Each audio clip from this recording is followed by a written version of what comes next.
world has been arguing about it.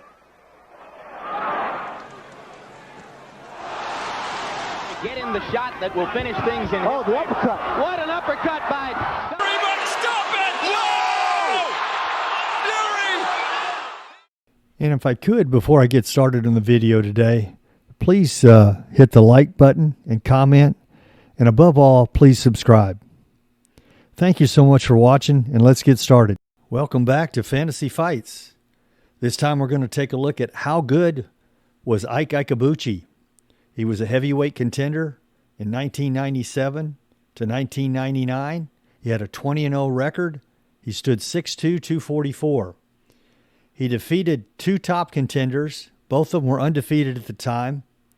David Tua in a 12-round decision and Chris Bird in a 5th-round knockout. And we have highlights of those two fights that you can look at.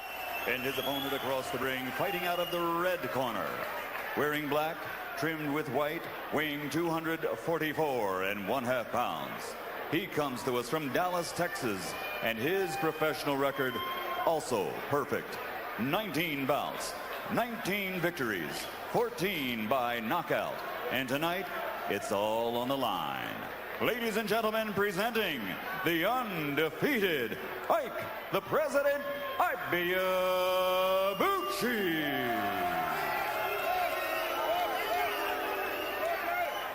Okay, now let's take a look at Ike. This is against Chris Bird. Now, Chris Bird was undefeated, and he's going to go on and have an outstanding career. He's going to win a heavyweight championship belt from one of the organizations, and he's going to hold it for more than 1 year. But this is his first defeat. Now, he fights two fighters, in Tua and Bird, with very contrasting styles. Bird is a master boxer with quick hands, very fleet-footed, what I call a cutesy fighter. And you can see the pressure. And there's Ike is just pulverizing him. Gets to his body. It's a pretty ugly knockout, to be quite honest. I don't know what Bird's doing here. Ike is very calm, and he goes in for the kill. This is in the 5th round. Puts him down again. Once again, Bird is very upset about something. This fight is eventually going to be stopped. But this was a good win for Ibeabuchi, and he moves in and finishes him off. Referee immediately steps in. I tell you what, he looks like he'd be a handful for any heavyweight in the world. Big, strong, and fast. And he's elated about the victory. Now we're going to take a look at Ibeabuchi against David Tua.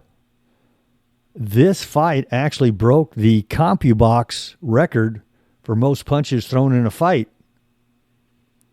You talk about active. Now, Tua is exactly the opposite of Chris Bird. He stands there toe-to-toe, and you can see Ibeabuchi can stand and hammer with one of the strongest fighters in the heavyweight division. Now, this is another fight, earlier fight. This took place in 1995 against Greg Pickram, and just shows you some more of his abilities.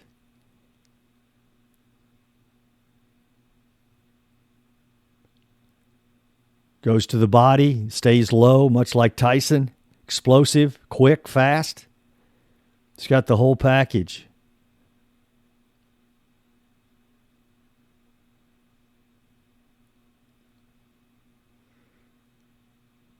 Comes in, he's relentless. He takes a good punch and puts Pickram out. This next fight is against Calvin Jones. Now, neither one of these men had outstanding records. Matter of fact, Calvin Jones had lost 14 fights. Big, strong heavyweight, and you can see Ike knocks him cold. Here's another fight. This is against a man, Marion Wilson, who actually had a losing record but had never been stopped. Ibeabuchi's going to win a 10-round decision in this fight.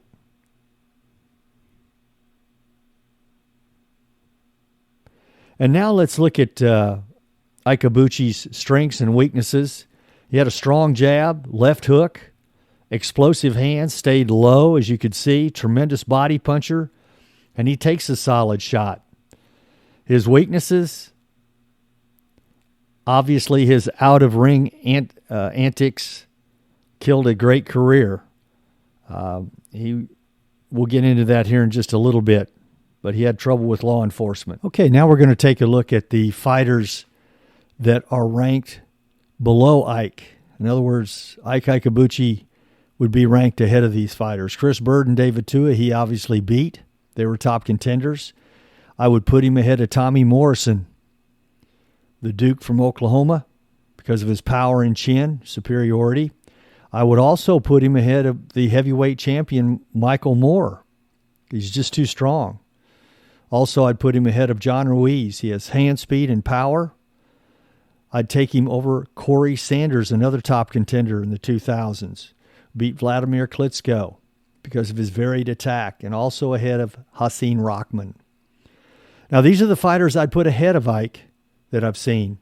Muhammad Ali, his speed and mobility, I believe he'd be able to keep a distance, but it'd be a tough fight for him. Lennox Lewis, really a tough fight, but the body of work of Lennox Lewis is far superior to the small sample size that we have for Ike. I would take Vitaly Klitschko because of his reach advantage over Ike. And Vladimir, Holyfield, Tyson, and Holmes, I would take all four of these fighters over Ike Ibeabuchi because of their body of work, their long careers. We just have a real small sample size. Okay, now we're going to take a look at Ike's personal life. He suffered from emotional instability and violent tendencies in his personal life, to say the least. He was imprisoned in 1999 because of a sexual misconduct charge and served 16 years in prison. He was released in 2015, but was soon arrested thereafter. He moved to Dallas with his mother from Nigeria in 1993 and won the Texas Golden Gloves in 1994. He turned down $700,000 to fight fringe contender Jeremy Williams, and he turned down $1 million to face Michael Grant, who was a contender at the time. He raped a couple escorts in Las Vegas that led to his imprisonment. He was ruled incompetent to stand trial and was sent to a state facility. His bipolar disorder was the ruling. He needed medication. I hope you enjoyed this closer look at Ike Ibeabuchi. Please hit the like button, comment, and share, and please subscribe. We rely heavily on those subscriptions.